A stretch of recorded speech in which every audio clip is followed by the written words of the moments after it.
Yo, what's up? Welcome back to another episode of the SWAS. Thursday, MLB. Obviously, we know Thursday is not a loaded baseball day.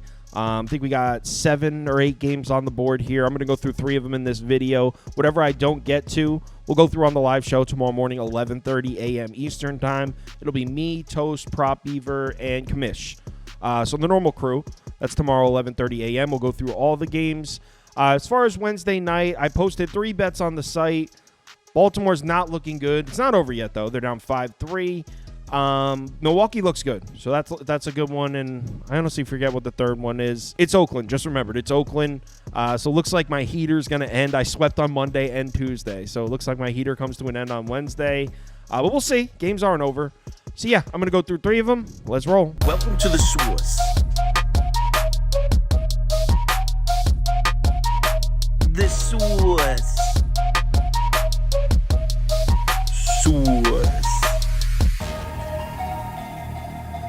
Hey, get the source. First up, we got Minnesota on the road in Detroit. Tigers are laying minus 122 juice here with the total sitting at 7. Super low total here.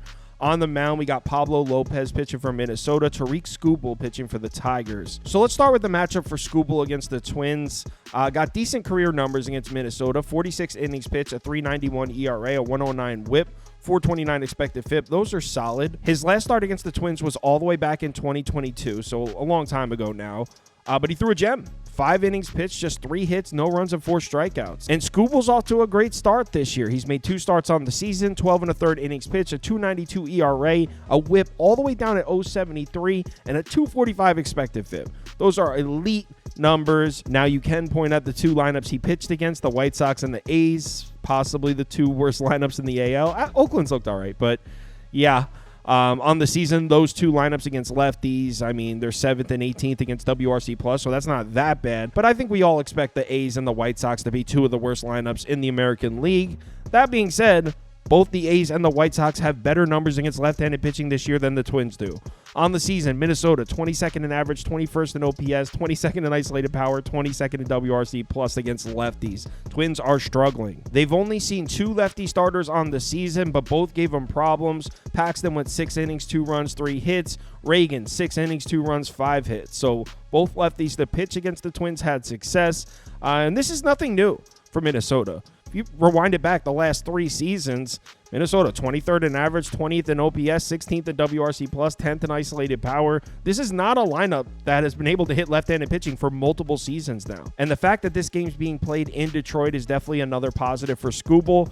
You can see over the last 3 years, he's got a 4.15 ERA on the road, down to a 3.24 at home. Now, one thing we do have to give the Twins here, their lineup has not done much this season, but they have been hitting fastballs. And Skubal does throw the 4-seam fastball. 34.9% of his pitches have been this year. Twins are 4th in the MLB in runs above average against the 4-seam fastball. That being said, Skubal's other 2 main pitches, the changeup and the sinker, the Twins are 20th and 28th against those 2 pitches. So overall, I see little reason to have hope in the Twins lineup here. I've had no problem fading the Twins lineup this season. I would have no problem doing it here. But let's look at the matchup on the other side. We got Pablo Lopez pitching against the Tigers lineup. In his 2 career starts against Detroit, 13 innings pitched, just a 2.08 ERA, an even 1 whip, and a .72 FIP is insane. Both of those starts were last season. On the year so far, Pablo Lopez is off to a pretty great start. 2.84 ERA, an 0.87 whip, 2.17 OBA, a 3.08 FIP. And I expect those numbers to get even better when the strikeouts start showing up. Pablo Lopez is usually a strikeout guy. Before this season, Pablo Lopez was averaging a 9.2 strikeouts per 9 innings. This year, in his 2 starts, just 6.4.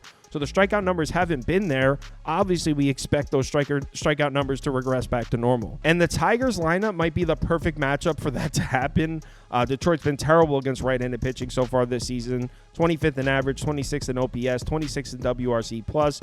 Right on par with where they were last year. They actually were 11th in average last year, but no power. 22nd OPS, 27th isolated power, 20th in WRC+. Lopez's pitch mix, he throws a 4-seam fastball over 39% of the time. He also uses the slider and the changeup. The Tigers against those pitches, 18th, 23rd, and 21st. There's just no reason to have any faith in the Tigers scoring runs here. So as much as I like the matchup for Skubal against the Twins lineup, I also like the matchup for Pablo Lopez against the Tigers lineup. And then when we look at the bullpen, kind of the same deal here.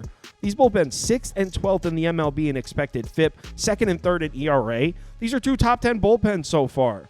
So if you're wondering why this game total is all the way down at 7, it makes sense now that we've looked at the numbers, and I'd probably still go under here. But to be honest, I'm deciding between under and Twins. I'm leaning Twins at this short price.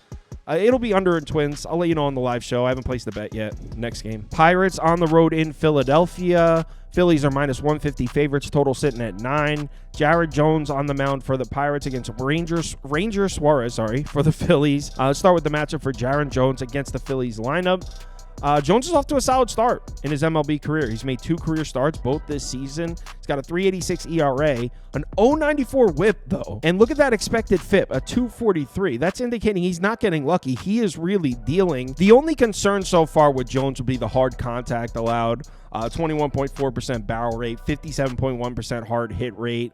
Those would indicate that there are some runs coming at some point, and specifically against left-handed bats. Look at the slugging percentage allowed through 2 starts. 483 versus lefties, just 313 versus righties. The reason that's significant in this matchup is the 3 Phillies that led the team in slugging percentage against right-handed pitching last year, Kyle Schwarber, Bryce Harper, Brandon Marsh, they're all left-handed bats. That being said, the Phillies aren't hitting right-handed pitching right now. On the season, they're 29th in WRC+, 19th in isolated power, 26th in on-base percentage. The 7 righty starters to pitch against the Phillies so far this season, they combine for 39 in the 3rd innings pitched, 2.52 ERA, and a 1.07 WHIP. When you got Lance Lynn dealing against you, you know that there is a problem. So even though I'm a little concerned about those dangerous left-handed bats in the Phillies lineup against Jones, overall, I think Jones can pitch well here. On the other side, we got Ranger Suarez pitching against the Pirates lineup.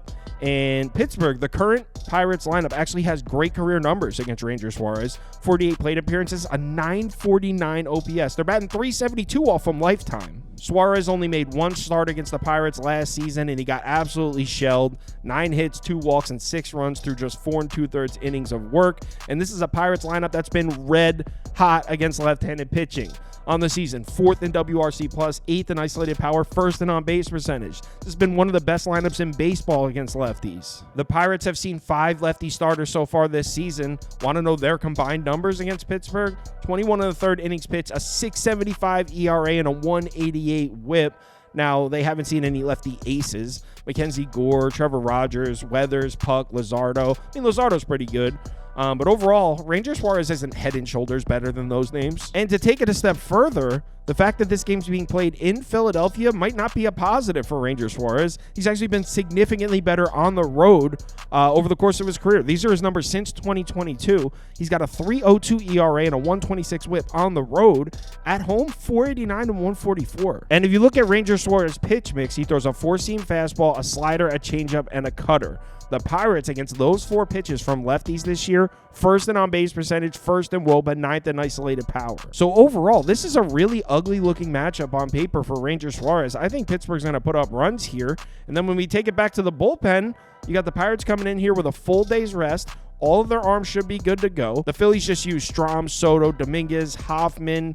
Dominguez is not going to be available. Hoffman just pitched 3 of the last 5 days. Soto pitched 2 of the last 3 days. Alvarado's rested, so we'll have Alvarado. But as a whole, the Pirates bullpen is in much better shape. And you know what? They've been better on the season. The Pirates bullpen, 12th in ERA. Phillies back at 26th. Expected FIP, 4th to 9th. So how do we not take the Pirates at plus money here? I already bet it. I took Pittsburgh at plus 132. Next game. Baltimore on the road at Boston. Red Sox minus 105. So short dogs at home here. Total sitting at 9. On the mound for Baltimore, we got Grayson Rodriguez. On the mound for the Red Sox, Garrett Whitlock. Let's start with the matchup for Baltimore's lineup against Garrett Whitlock. The current Orioles lineup has had 52 plate appearances on lifetime against Garrett Whitlock, just a 600 OPS. So Whitlock's got solid career numbers against these guys. That being said, most of these numbers came in relief appearances. He's actually only made 1 career start against Baltimore, and he was all right. 6 innings pitched, 5 hits, 1 walk, 1 home run, 2 earned runs. That's a solid start there. Whitlock's off to a great start this season. He's got an 0.96 ERA, a 3.03 expected FIP, and 1.18 WHIP. Really impressive numbers. I mean, it was against the Angels and Mariners, though.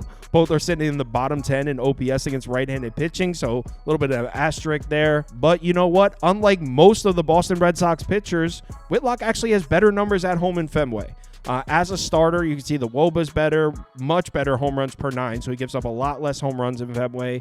FIP, 337 at home, 445 on the road. And on top of that, Whitlock's been much better against left-handed bats. You can see WOBA's better against lefties, home runs per 9 better against lefties, WHIP much better against lefties.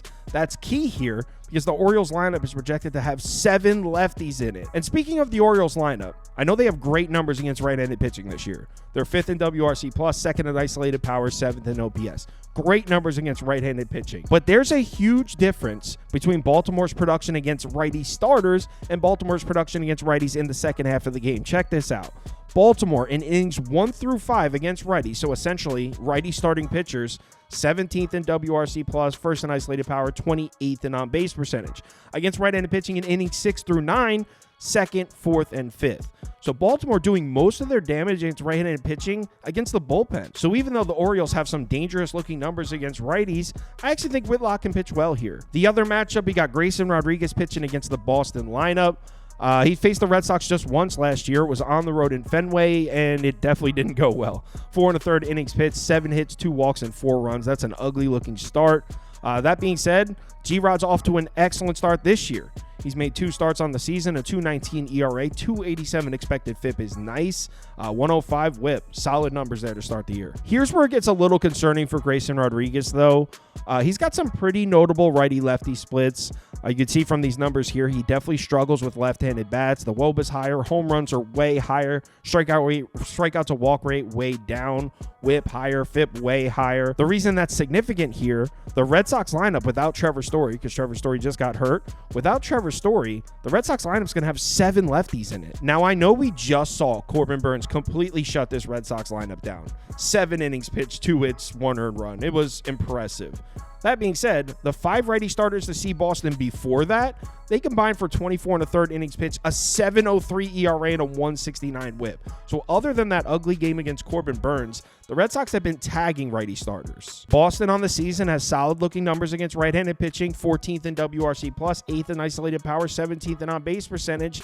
This feels to me like a buy low spot on the Boston lineup coming off that ugly game against Corbin Burnes. As far as the bullpen battle, it's dead even. You could probably make an argument that these are the 2 best bullpens in baseball so far. 4th and 5th in ERA, 1st and 2nd in expected FIP.